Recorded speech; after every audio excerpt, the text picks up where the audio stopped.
यह एक लोक कथा है। इस कथा में एक बूढ़ा पाला था। पाले का अर्थ होता है अत्यधिक ठंड। जिंदगी के अनुभवों से वह बहुत समझदार था। उसका एक बेटा था, बूढ़े पाले से बिल्कुल विपरीत, बहुत सेखी बघारता था और नासमझ था।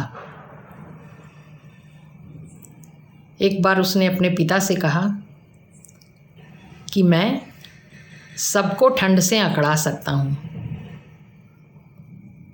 मेरे में बहुत बल है। और बहुत घमंड था उसे इस बात का कि मैं किसी को भी अकड़ा दूंगा ठंड से।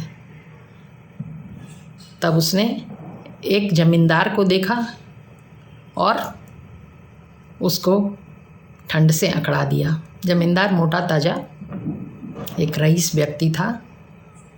जब वो ठंड से अकड़ गया तो यह जवान पाला हंस पड़ा। जमींदार अपनी गाड़ी में जाकर गर्म कपड़ों में बैठ गया। तो ये जवान पाले ने कहा अपने पिता से, देखा कैसा मैंने इसको अकड़ाया है, जमींदार को।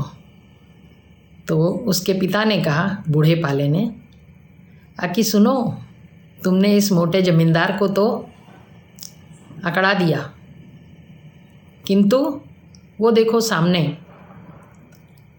ये जो किसान है, इसको अकड़ा के दिखाओ। जवान पाले ने देखा कि सामने एक गाड़ी पर एक मरियल किसान आ रहा था, फटा पुराना कोट पहने हुए।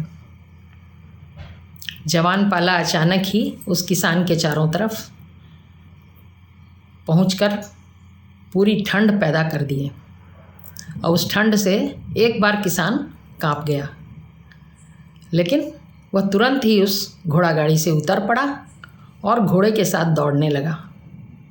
दौड़ने से वह पसीने पसीने हो गया।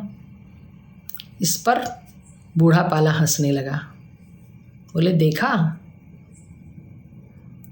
तब जवान पाले ने कहा, अभी बताता हूँ।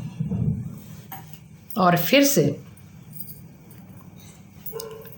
किसान की तरफ बढ़ा और उसके पैरों में चुट्टी काटने लगा। मतलब इतनी ठंड पैदा हुई कि लग रहा था किसान को कि मेरे पैरों में चुटकी कट रही है और कांप रहा हूँ मैं अंदर से। किसान ने दौड़ना छोड़ के एक कुल्हाड़ी उठाई और लकड़ियाँ काटना शुरू कर दिया। वो जितनी तेज़ पाला उसको सताता था, उतनी ही तेज़ वो लकड़ियाँ काटता था। उसने अपने काम में तेज़ी कर दी। वह फिर पसीने पसीने हो गया। उसने अपने दस्ताने भी खोल के रख दिए। इस पर फिर जवान पाले का बाप बूढ़ा पाला तेजी से हंसा, बोले, अब। तो इस जवान पाला उसकी गाड़ी की तरफ बढ़ा और किसान के दस्तानों में छुपकर बैठ गया। किसान के चमड़े के दस्ताने अकड़ गए ठंड से। किसान का काम हो चुका था। वह अपनी गाड़ी की तरफ पहुंचा घर जाने के लिए। दस्ताने उठाए तो देखा कि दस्ताने तो कड़क गए हैं। अब उसने कुल्हाड़ी से दस्तानों पर चोट मारनी शुरू की। अंदर वो चोटें जवान पाले को लग रही थी। जवान पाला घबराकर दस्तानों में से निकल कर भागा। किसान ने अपने दस्ताने पहने और चल दिया। तब बूढ़े पाले ने अपने बेटे को कहा कि बेटे, जो लोग आराम तलब होते हैं ना, उनको तुम घबरवा सकते हो, उनको तुम परेशान कर सकते हो, उनके शरीर को अकड़ा सकते हो, किंतु जो मेहनत कश हैं, जो डट कर काम करने वाले हैं, उनको तुम नहीं हरा सकते। वो मुसीबतों से डरते नहीं हैं, वो मुसीबतों से लड़ते हैं और लड़कर जीत जाते हैं। देखा ही ना तुमने अभी अभी। तो जवान पाले का घमंड सचमुच समाप्त हो गया। वह जान गया कि मेहनत कश इंसानों से वह जीत नहीं पाएगा।